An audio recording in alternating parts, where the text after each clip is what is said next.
Good morning. How are you? You are listening to KPCALP in Petaluma, a free-range radio and TV station. And we are streaming. We've had some technical difficulties, just for you listeners just to know that we'll be back online very soon. They're working on it. And I hope everything is really flowing very nicely in your life. And this show, Dynamic Change, is a weekly show at 11 o'clock. And what I do is I'm a certified wellness coach, self-defense instructor, fitness trainer, and I have a degree in psychology. And what I like to do with this show is I discuss a lot of the emotional challenges that come up in life that I think are very common. And I talk about ways we can have more wellness around them. I often talk about the psychology behind it and how we can understand the patterns that we may have imprinted on as children and how we can kind of dismantle that and find wellness with it, have understanding for it, seek support for it, and also develop new mindsets and new patterns and new emotional understandings within ourselves. So, and I like to work a lot at the somatic level, which is how your physical experience of your emotions, how they get stored in your body and kind of the subconscious and all those different layers. So that's what this show, Dynamic Change, is about. And if you would like more information on me, you can go to my website, dynamicchangewellness.com, and you can see the different things I do. So today I decided a really good topic to discuss is when you have loved ones, whether it's your parents, sometimes it's an extended relative, and they're getting really towards the end of their life, and the complications that can arise when we are the caretakers, if it's our parents, the child of, these people that we love so much, and how do we adapt to helping them transition to have that last phase of their life where they need a lot of support, where they need a lot of help, where maybe they are very ill at that point. Maybe you need a lot of support. So I really want to talk about that. And because I come across a lot of people that are handling these types of issues and how taxing it can be, because not only is this grief that comes up from feeling the loss of the parent, like oftentimes, the mind, whether it's Alzheimer's or dementia, these things can develop, and you're having to witness your loved one going through this. And it is so poignant. And so there's like this grief even before they pass over and come to the very end of their life, this build up to it that can be really complex, that can be really, really challenging. And so I would like to talk about some ways that can be handled, the ways you can get support, the ways you can take care of yourself. And so I'm going to make up a scenario today, and I'm going to give you two options. And I'm going to tell you, I'm going to start with the easier option, which is you have a flowing, let's say it's a flowing parent that is not having a power struggle, and they allow you to help and kind of take the reins, because if their mind is going, they're going to need that, right? So I'm going to talk about that kind of flowing pattern, and then I'm also going to talk about the other scenario where sometimes you have, let's say, a parent that is really difficult and they really don't want to release any control and receive that support and help, and that's totally understandable. These are not easy topics, and being in the shoes of someone that is processing, feeling like their mind is slipping away, that's really painful. So to have compassion for that and understanding for that, I really respect that. And I've known people that have going through that I dearly, dearly, dearly loved. And so I've seen it firsthand. And so I really paid attention to kind of the emotional index that I ended up experiencing. I really paid attention to other people in the nursing home and the other family members. And I really paid attention to the staff and kind of how they handled, working with patients that, because you think of the staff that are in these, not to say that everyone ends up in a situation where there is a facility helping, but I did pay attention to that, like how do the staff handle this, because the staff are also dealing with people that they may form, that care about, that are also passing, that die on a regular basis. And that's pretty intense. And I did actually talk to the staff, So my background in mental health and over 30 years working in the wellness field, I really observe people a lot, and I care quite a bit about their experience and how do they process and how do they handle. And I'm always watching to see, what can be learned from this situation, what was the most effective approach that may make it easier to flow with. And so I did communicate with the staff, and I said, how do you guys handle that? And so there was I think it's easier for staff in those moments because they don't have that emotional, strong expectation of the role when they are our parent. We have this very set kind of way of viewing them and expecting them to be, and their identity to us are these people that have been the people that were in charge and together. So when we see someone that was someone we looked up to, someone that we relied on emotionally, we relied on for our comfort, we relied on for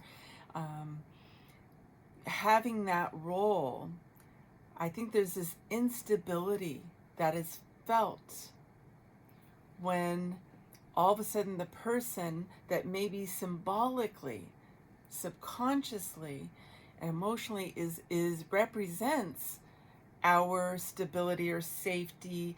Even if you grew up with a parental dynamic where you didn't feel a lot of support from the parent, I think it is such a loaded expectation and emotional bond of how we get attached and bonded to what that person symbolizes to us.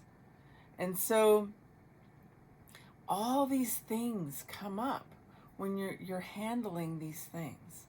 So I think the inner child in us, understandably, really has a very difficult time processing this shift and being able to be present with someone that is getting towards the end of their life, where what I have found is that there's this regression.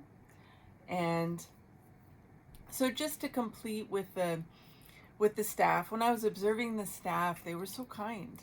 I was so grateful how kind they were. I saw such deep levels of kindness that I was very moved, very touched, that the staff were able to be present with that person, to be caring and compassionate towards that person, and to also, the dedication I saw. And when people passed, I noticed it was challenging for them, and I would talk to the staff about it. So I really want to honor those people that do that type of work. I want to say that I think it is a really huge service that they are providing to hold space for people in those moments. So I really want to honor that. So anyway, so there is, what I have found is that when people's minds start going, because I'm a mother, I've raised kids, I've worked a lot with kids, and what I noticed it was when my dear friend was getting towards that point in their life, I knew them extremely well, so I noticed that the subtle things I noticed that happen within their emotional body and their personality and kind of their mind was this regression to, it's almost like they go back to childhood, which is really interesting because all the different stories I've heard, people, I think there is a couple of things that can happen when you are experiencing, someone where their mind is getting forgetful and these layers and everything are happening. So first, to speak to the experience of it, let's first open up the scenario. So I'm going to give you, I make up these imaginary people and make up a scenario for you. And these are real life things that either I have had personal reference and experience towards, things I've seen. So many people, I've been, doing wellness coaching type of work for like 30 years, really, and just communicating with people all the time in a wellness way. Long before I started my wellness coaching, working in psychology, I worked a lot with chronic pain as a fitness trainer and working in mental health. Like I was always really comfortable with being present with people and their emotional experience and the things that they were going through. So I've really paid attention a lot over the last 30 years. And so I've heard a lot of stories. I've heard a lot of experiences. And so I'm just going to give you some kind of things that you can, that might resonate, that might be supportive if you have gone through this, or if you're going through this, if it's going to come up. And so my imaginary person I'm making up today is Joan. And Joan is, her mother's name is Trish. Okay, so Trish, Joan's mother, is getting, let's say they're 85 and their mind has been really sharp all the way up until this time. They've been very independent. They've been able to live mostly by themselves. Let's say that their husband died 10 years ago. Also, something I want to acknowledge as I go through this story is often when the mate dies, the husband dies, sometimes the other person in the relationship might decline if they had especially if they had a really, really, really strong bond. Sometimes, they kind of feel like, oh, I feel complete now. My person has completed their life. And at that point, what I have heard many times people say is sometimes at that point, the person that's left in the relationship sometimes will feel complete enough in life to pass over pretty soon after that. So I often, look at the situation, and be prepared that, if one of the persons, if that person was married and their mate dies, to just really be aware they're going to need a lot of support, because that is a really big change. And sometimes, they were ready for it, which just maybe they were sick and it wasn't unexpected in any way whatsoever, and they're prepared. Sometimes they remarry. There can be so many different layers to this, but be aware that sometimes, when that happens, we really have to give that support to the person. So anyway, so Joan is my imaginary person. Her mother is Trish. And again, I'm talking about when you have a parent or a loved one that is getting towards the end of their life. And maybe they're needing a lot of additional care, a lot of health concerns, and maybe the mind is not, is also getting to that point where not everyone, some people all the way up until their death, their mind is sharp. But sometimes the mind does have its conditions, whether it's Alzheimer's, sometimes there's dementia that goes along with health conditions. Dementia can be part of Parkinson's. There's a lot of different things that kind of go hand in hand with medical conditions and diseases. So I'm talking about my imaginary scenarios here of Joan and how she can still have wellness and get plenty of support for herself and for her mother, Trish. I'm making these people up, these names. Okay, so the scenario for Joan is that her mother, Trish, is 85 years old. Her mind has been very sharp. The whole family has been pitching in to kind of support the mother, and just the mother is alive at this point, just Trish.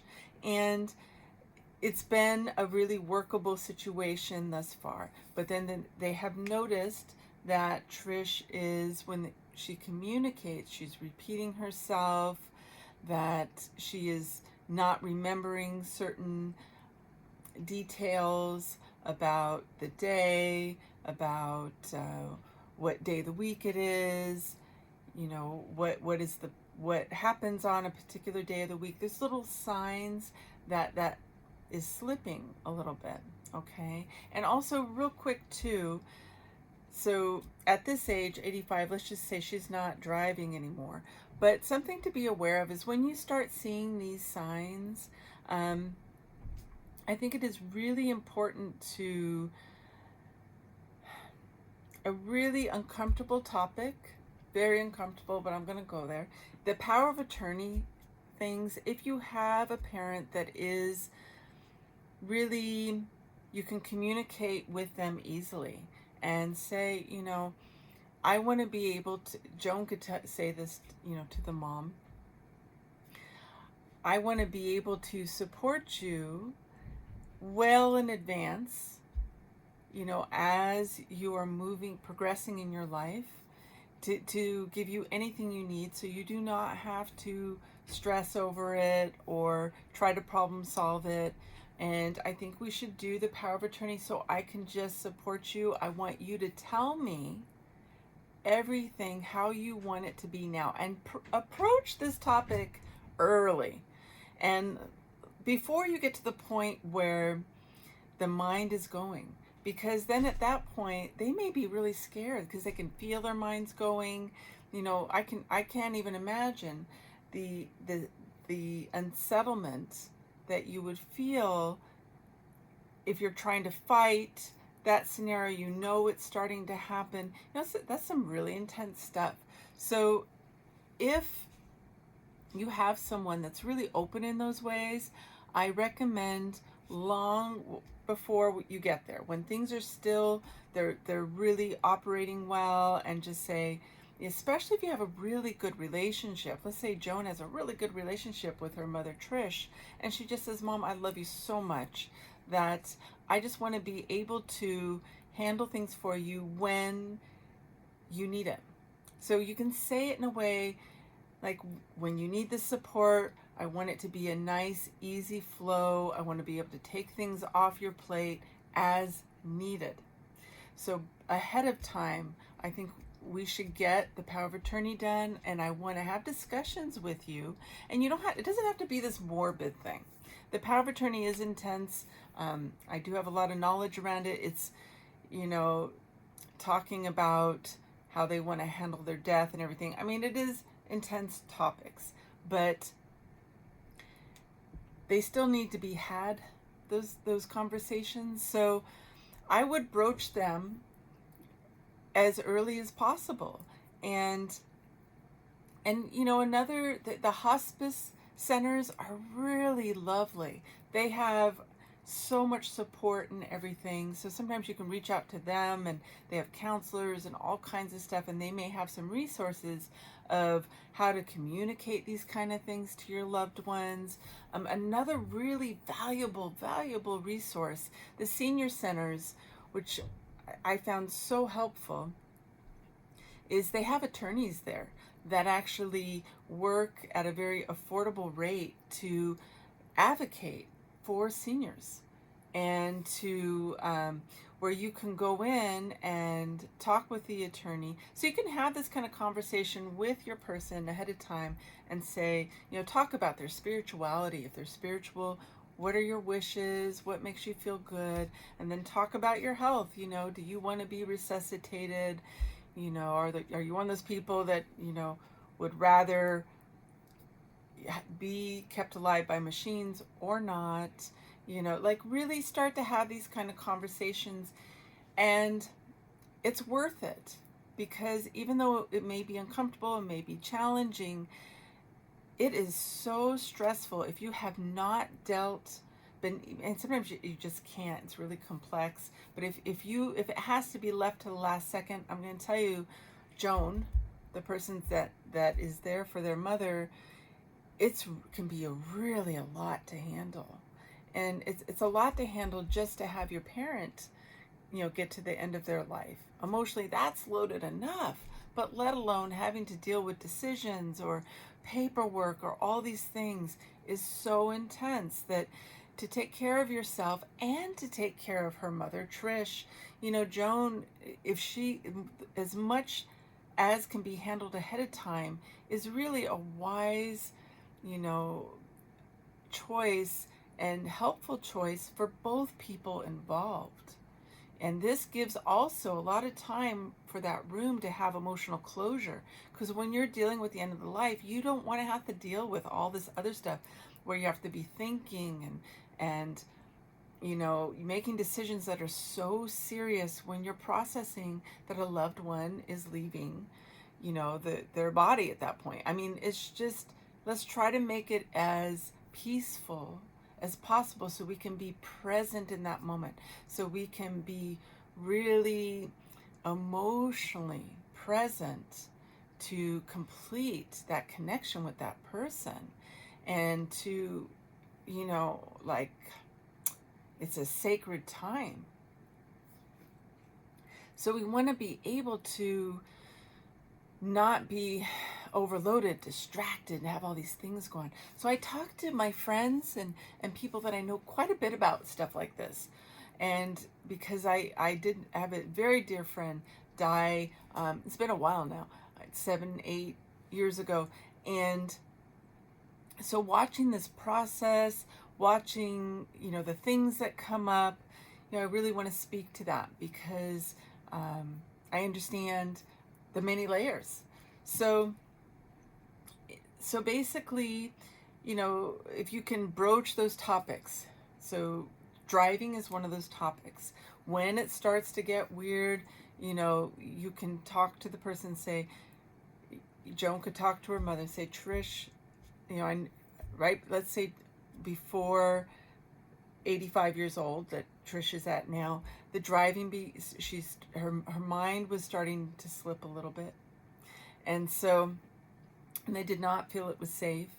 So she could have those conversations of, I'm going to start driving you more because I feel like it helps you out. And maybe find a way where Trish doesn't feel like her power has been taken from her because she's not driving. So Joan can present it in a way where she's saying, I'm going to start driving you to your appointments because I want to support you in talking to the doctors, and I would like, and maybe she could like combine it with something else, and I would like it to be our family time. I would like you to come over, so I'd like to take you to your appointments, do the grocery shopping with you, we can do it together, so it becomes a family time. And then we're going to go to the house. I want you to see the grandkids. Something like that. So this is kind of like the psychology, like when I talk about parenting and working with kids, we have to get so creative. And when the parents, when Trish I really think if you are a parent, if Joan is a parent, and Joan's a parent in this scenario, it actually makes it a lot easier. And I'm going to be honest with you, I do think it is really helpful if you have been a parent, because to me it was very reminiscent of being a parent. You go into mom mode with your parent. And just, like when our little kids, let's say you have a 3-year-old, they have meltdowns, right? And they get overwhelmed. And there's no logic, there's just all emotion, there's all reaction, there's all this flow of things that happen. When people get to those points in their lives where I think the mind goes and the filters go, I believe it releases a lot of the mind's filters, and things that may have been suppressed emotionally or stuffed down or they never dealt with. I think there's all these things that kind of rise up to the surface, so they're more emotional. They just, and they go through different stages. I have seen my friend went through dementia. So there was these stages of grief that came up, just kind of not having logic with the thought, kind of imaginary things coming up. So there were all these layers.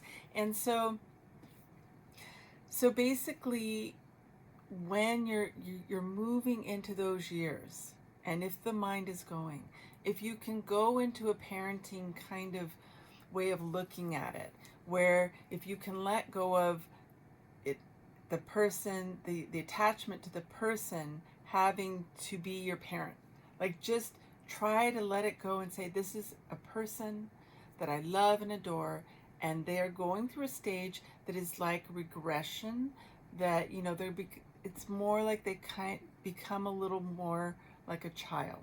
And if you are able to adjust that in your mind, it'll help you so much. Because when they have their meltdowns, Trish is going to have meltdowns. Let's say she's starting to go through, dementia. For whatever reason, that's something that her being moved into, right? And so that means there's going to be these emotional situations that are going to come up. So if you look at them like the 3-year-old, you don't judge the 3-year-old. You're like, okay, you're having a meltdown. I do recognize as a parent, there's nothing I can do to really convince you not to have the meltdown, right? It's just this thing that's going to happen. You can't change it. You can't stop it, but you can work with it. You can work around it. You can not be stressed out by it. So as Joan is dealing with Trish, just know that if you can embrace that they are going to regress, it's going to make it so much easier for you, and try not to control it. Try to just see it in a different light.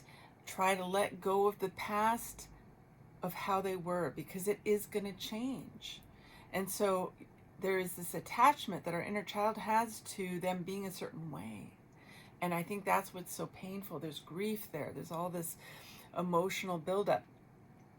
So, Joan has this great relationship with her mother, so she can do this creative, for me, I think of like creative parenting, but creative problem solving of telling her mom, this is going to be our family time. I'm going to start driving you and for all the things that you need, and we're always going to make it into family time. And I think it's time, just because, your visions hasn't been as good and everything like that, it's safer for you to, for us to be operating on family time, and I'll do the driving. And then, you can either discreetly take the keys away, or, if you had to, let's say, that if you had to, you could do something that wasn't so direct if you felt like you were getting some conflict around the situation, but it's a safety issue. You don't want, the parent to get hurt, but I would try something gentle like that before things get to a dangerous place where it's dangerous for them to be driving. So before you get there, try to make it into something that is emotionally supportive and meaningful to kind of take place. It's like you're substituting the thing you're taking away by making it this wonderful thing. And it also supports you having that connection with that person. And so if you can develop some sort of nice flow, or you could even say, that's our day, we're going to go every week, I'm going to take you to the cafe, or we're going to go to your favorite diner. And so it turns into kind of like your date day, right? And you can do something really special together. And so let's say, you just find a way to make it have this new flow that feels good, that isn't stressful for anybody. And then you can decide how you're going to handle the car later, okay? But you might want to just take the keys and just, but find this transition. It's a transition way of handling it, a very loving way. So let's say Trish did that, or Joan did that with Trish, her mother. These are my imaginary people. And again, you're listening to Dynamic Change. My name is Michelle Love. And I'm giving you an example with my imaginary people about someone having to cope with and figure out how to handle when their parent is towards the end of their life and they now have dementia. Okay, and how they can still support themselves and have wellness and be as supportive as possible with their mother. So my imaginary people are Joan, the daughter, and the mother's Trish. Okay, so we talked about the car situation, and then Joan is starting to talk to her mom. They're just barely noticing. I would recommend, again, talking about power of attorney stuff before the mind is going. Okay, but it's just barely starting. So going to a senior center, and the attorneys that work there are very affordable, and having Joan talk to Trish way in advance. Mom, who do you want to get certain things? What is important to you? What is emotionally important to you that you want me to handle? What is important to you spiritually? What is important to you, financially? Let's talk about all these things. Is there anything I can sell now that you don't want to give to anybody? And maybe I can just get it off the plate, downsize some stuff, and then you have more money. That's lovely, right? But just starting asking them way in advance, what can we do to make things just simple and have a fun, try to make it like a plan where the meaningful plan of how she wants to share the last voyage of her life.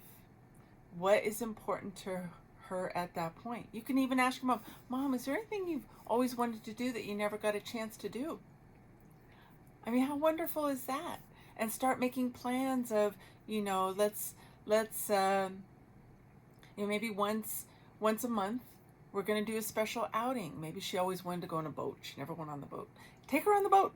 Take her on the ferry, right? And so if you can, this helps bring closure. This helps with grief.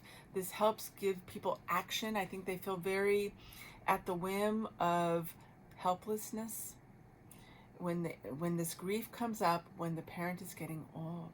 So if we can find, and they're getting to that the last whatever stage, is how can we make it a meaningful, pleasant experience as possible? Okay.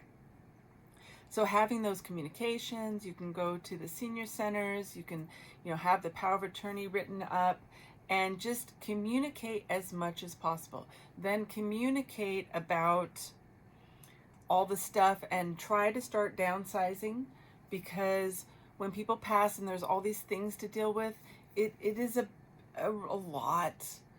It can be just too much. So, downsizing, and, you could even say it in the ways, Mom, Joan could say, her mom, Trish, what could we downsize to create more money to play with, to take you, maybe Trish would like to go on a little vacation. Say, if we downsize, maybe we should sell the car at this point.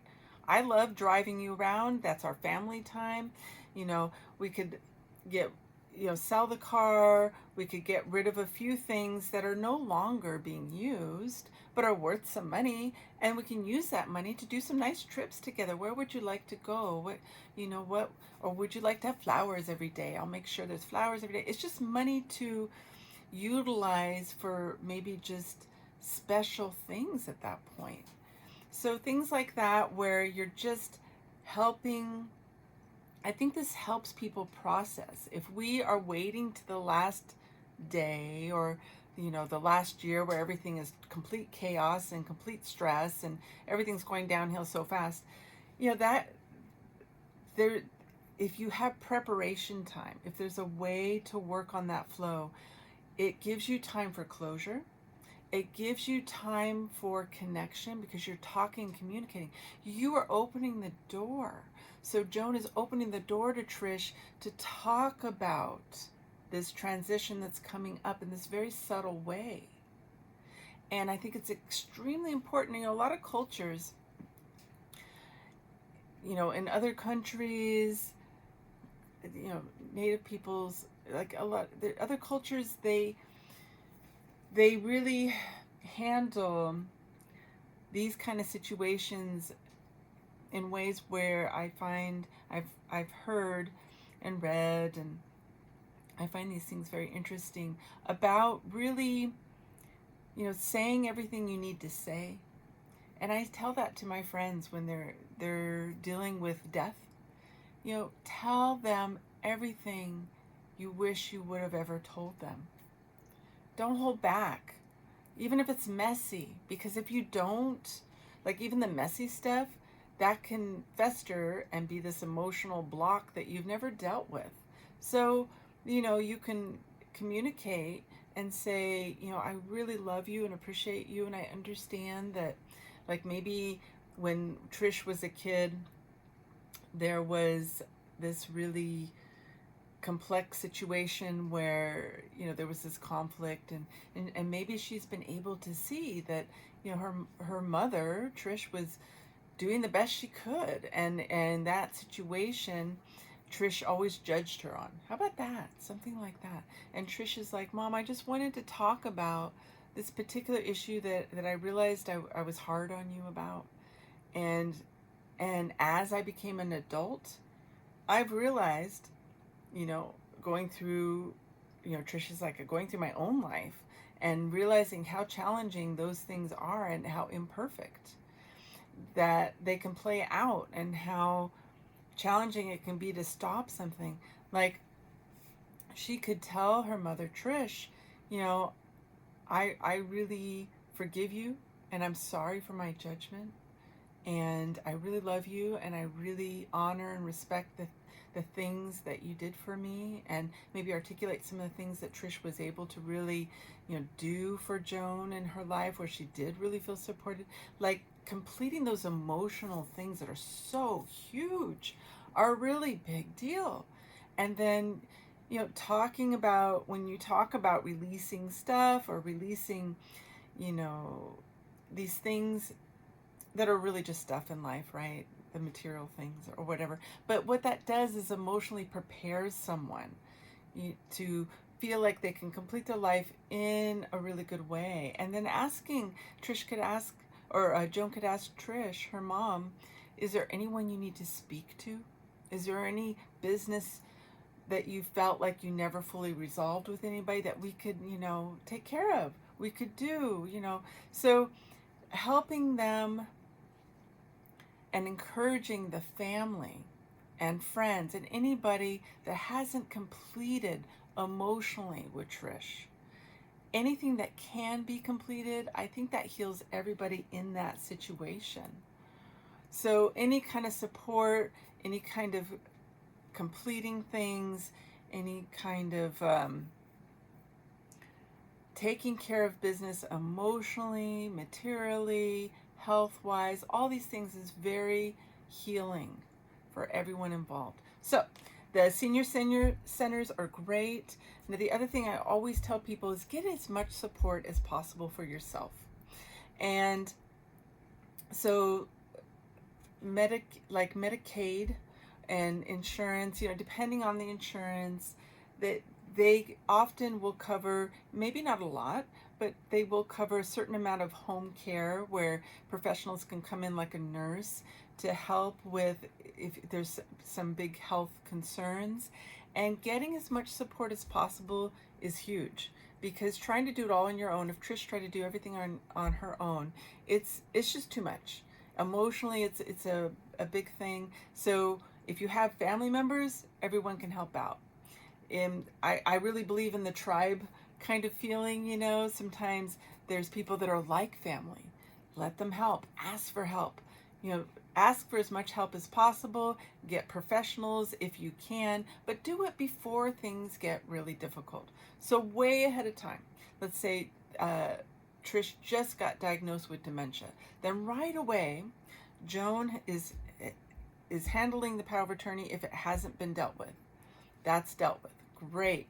Do it as early on as possible, because when Trish's mind is going, she may at some point not be able, not only can they not give consent, their mind has to be viable and present and aware when they're giving consent of power of attorney.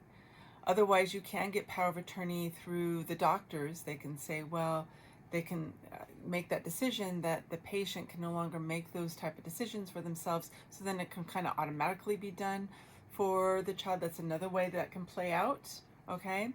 But, if you can do it with talking with them and so you have all this stuff already in place, so it's an easy transition, I really recommend that. And also you want to know what Trish really wants, because sometimes the child isn't extremely close to the parent, and if we can just try to treat them as someone what we want to understand what they want, even if maybe we thought it was different or whatever, we want to get on the same page of how they want to complete and be as present with their wishes as we can, because it's not about us per se, it's the end of their life, and how do they want the end of their life to play out. So, really make sure we understand, like, spiritually what is important to them, if they want a priest or if they want, there's this wonderful choir called Threshold Choir, and they come and sing to people on their deathbeds, and they sing whatever music, they play whatever music that the patient wants, whether it's, religious stuff or just, a type of music that's really beautiful or whatever. And I did that for my friend. It was so beautiful. I was like, oh, wow, that is so touching and so beautiful. So, that is something, what kind of really special things. Maybe it's really important that Trish goes to the beach a couple times regularly. It's very special to her, and it might be kind of challenging, but you can go to the beach and or go to a lookout, see what you can do to try to make it an enjoyable, meaningful process with as least stress as possible. So I recommend that Trish hires professionals as much as possible. So now I want to start transitioning into let's just say your Trish becomes difficult. So this is more to reflect, how do you handle somebody that kind of fights you tooth and nail? Okay, because sometimes that happens. Maybe you had a really strong personality in that adult. So we're going to switch this story a little bit. So Trish is this really strong, headstrong, kind of a stubborn kind of person. And stubborn can be great, right? But at the end of life, sometimes it can create some hurdles.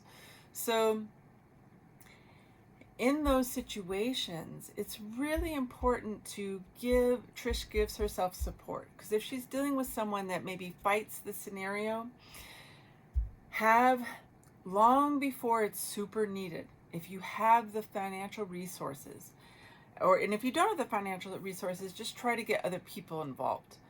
Whether it's siblings, family, close friends, whatever, but people that can come in to help with the caretaking so it's not all on Trish. Way ahead in advance, way ahead of time.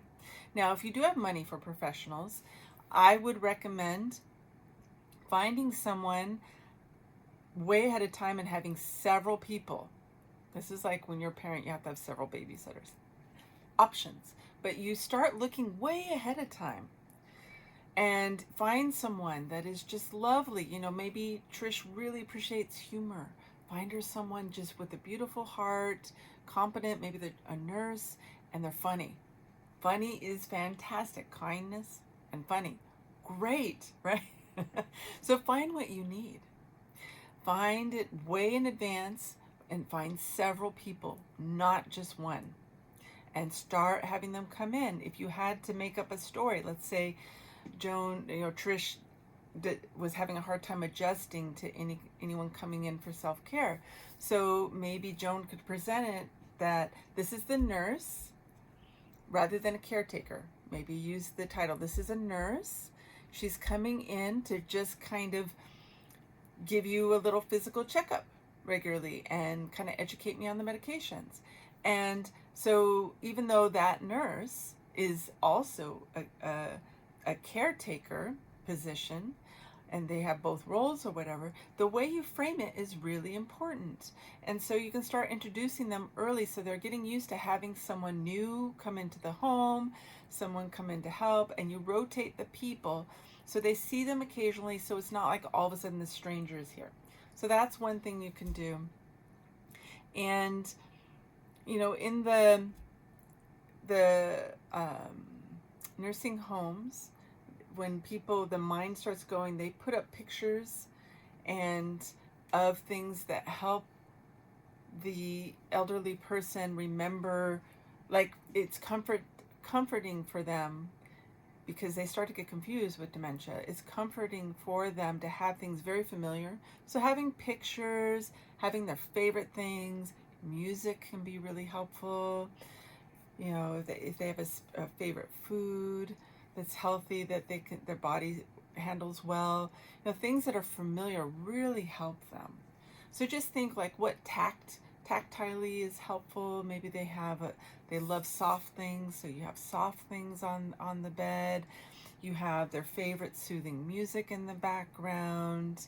You have pictures of things that make them feel stable, because it helps them connect to something. Because you got to understand that they kind of feel like they're in quicksand, I think, a little bit. When the mind's going, that what do they hold on to? What is real at that point, right? So give them all the senses of the body, like taste, feel, sight, hear. What will help them feel that connection to reality? So that is really helpful.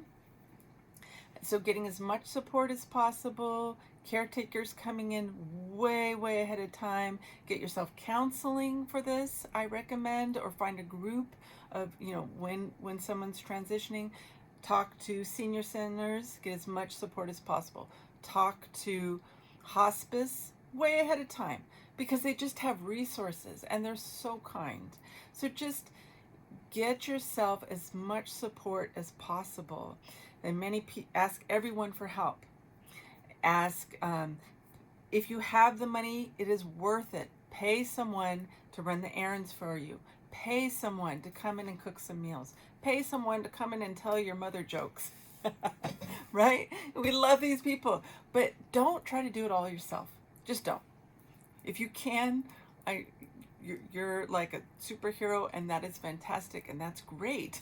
But I'm saying, I think preparing for having support is helpful. And again, trying to see them as a child will let you off the hook. If you can let go of the attachment to them being a certain way as a parent, and see them just as someone that's going back into kind of a child mode, and just keep letting it go. One of the things that I heard a psychologist that was treating an elderly person with dementia is when they have like a memory or something that they're experiencing that is scary for them, that can be sometimes come up in dementia.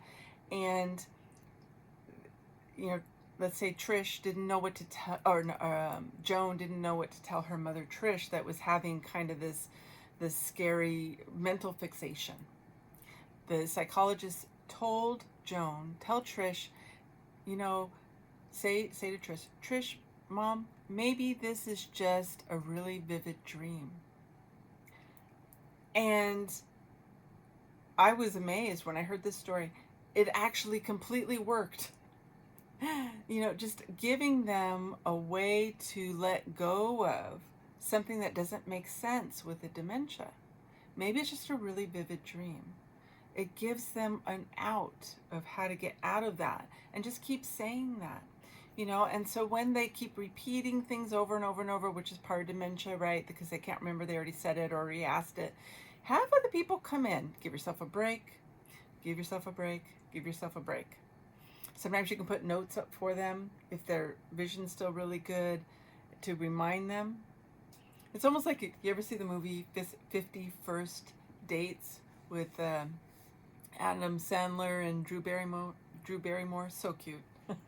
but it was adorable. He did that. He had all these notes and ways to remind her, because she had this memory issue. So you can do things to kind of have a big, maybe even a whiteboard, so you can write really big and just have a couple of things. Mom, I love you. This, and this. Just very, very short sentences. Today is Tuesday. We will be going to lunch today, or something that they can read. That might be, if their mind can grab hold of that, that might be a really nice way to help support their memory as well. Give them something visual. And so those are some techniques that can be really helpful. But finding the support is really a big deal. Now, the last thing I want to talk about is when you're dealing with a really difficult parent, sometimes the psychiatrists, and often the doctor, if there's a psychiatrist involved, will prescribe stuff for anxiety. And if the parent is really struggling with confusion and they are getting anxiety and they're scared, personally, I don't like the psychotropics. I think they have a place, though. It's not my first go-to, but I think it is a kind thing at this stage to consider. And again, you do what's right for your beliefs, for that person's beliefs, but however you want to handle it, anything that gives comfort, especially if someone is, not doing well in dementia. Sometimes they, can be a little violent. Sometimes they can be really mean if they had a really complex personality that, was very sharp in some ways. That kind of stuff can really come up.